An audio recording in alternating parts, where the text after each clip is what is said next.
Where your treasure is, there will your heart be also. God has given us unlimited treasures in His Word. Every time we open it, we can discover a new treasure or admire an old one. What will we find today? Here's Carla Early with Treasure Hunt in the Word.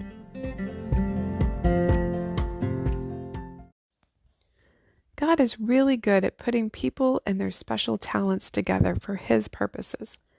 In Acts 16, He put Paul, Silas, and Timothy together, and they traveled around the area to cities that Paul had been before, spreading the news of the Jerusalem Council's decisions, which greatly encouraged the churches and strengthened their faith.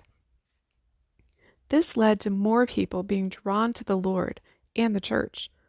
They traveled through the regions of Phrygia and Galatia, spread the gospel to towns that had not been reached. They tried to go to Bithynia, but it says that the Holy Spirit didn't permit them. But wait, doesn't God love everyone and want all to know Him? Of course, but it has to be His timing. The area of Bithynia may not have been ready, or perhaps God had other people He was preparing to send there, but not Paul and his mission team. They seemed very sensitive to the Spirit of God and didn't go where He didn't lead. But where was He leading? One night, Paul had a vision of a man in Macedonia, across the strait in Europe, asking him to come and help. Immediately, the little group prepared to travel by boat from modern-day Turkey to Greece. Let's look at this mission team for a minute. Paul, former Pharisee and persecutor turned preacher, had brought Silas, an encourager and prophet, with him from Jerusalem to Antioch, and now on this trip, they'd picked up Timothy, a young man from Lystra, to mentor. And here the group gets a fourth member. Acts 16:8 said they came to Troas, but verse 10 says we sought to go to Macedonia, concluding that the Lord had called us to preach the gospel to them. This new pronoun tells us the writer of Acts joined them here. So we have Paul, who seems like the bold, charge-ahead type, Timothy, whose youth and inexperience seems to hold him back. Paul told him later not to let those things keep him from doing the Lord's work, because God hasn't given us a spirit of fear, but of power, love, and a sound mind. We don't know much about Silas, but he probably balanced out the two.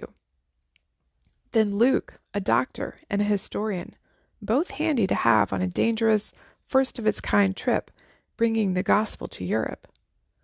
Don't you love how God puts together teams of people, or even whole churches or groups of churches, to do specific things for His kingdom? As Christians, we are all individually members of His body. He gives us specific gifts to use as we work together in His kingdom. Romans 12:6-8 mentions several of these: prophecy, serving, teaching, encouraging, giving, leading, and mercy. Nowadays, you can even take a test to see what your spiritual gifts are. Those can be helpful, but those lists are by no means the only spiritual gifts. Any way He chooses to use us, that's our gift.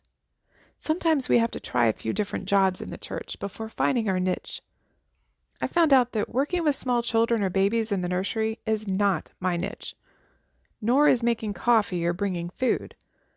But God provides plenty of opportunities for the gifts that He has given me. And looking at the committees that He's put together at our church, it's amazing the variety of gifts and talents He's given people that He uses to get things done.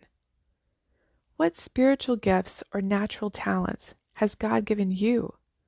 How are you allowing Him to use you in your church and community for His glory? Working as a team with other believers, we can see God working in us and through us way more than when we try to do things alone. You can contact us at treasurehuntintheword@gmail.com. We'd love to hear the treasures God has given you through His Word. You can listen to other episodes on our website, which you can find in the description below.